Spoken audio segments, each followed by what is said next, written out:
দীর্ঘ এক যুগের বেশি সময় ধরে ভোটাধিকারহীনতার অভিযোগ, দমন-পীড়ন আর অনিশ্চয়তার মধ্য দিয়ে কেটেছে দেশের রাজনৈতিক ইতিহাস। সেই প্রেক্ষাপটে ত্রয়োদশ জাতীয় সংসদ নির্বাচন ২০২৬কে সামনে রেখে খুলনায় আলোচনার কেন্দ্রে উঠে এসেছেন বিএনপির মনোনীত ধানের শীষের প্রার্থী নজরুল ইসলাম মঞ্জু। বৃহস্পতিবার ২২শে জানুয়ারি সকাল ১১টায় নগরীর ফেরিঘাট মোড় থেকে নির্বাচনী লিফলেট বিতরণের মধ্য দিয়ে প্রচারণা শুরু করলেও এটি ছিল কেবল আনুষ্ঠানিক সূচনা। আসলে শুরু হয়েছে ভোট ফেরানোর রাজনৈতিক লড়াই।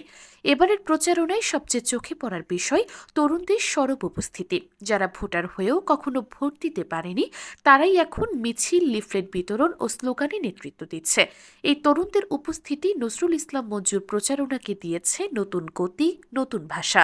প্রচারণায় খুলনা মহানগর বিএনপির শীর্ষ নেতৃবৃন্দের উপস্থিতি স্পষ্ট করে দিয়েছে দলীয় ঐক্য এবার দৃশ্যমান।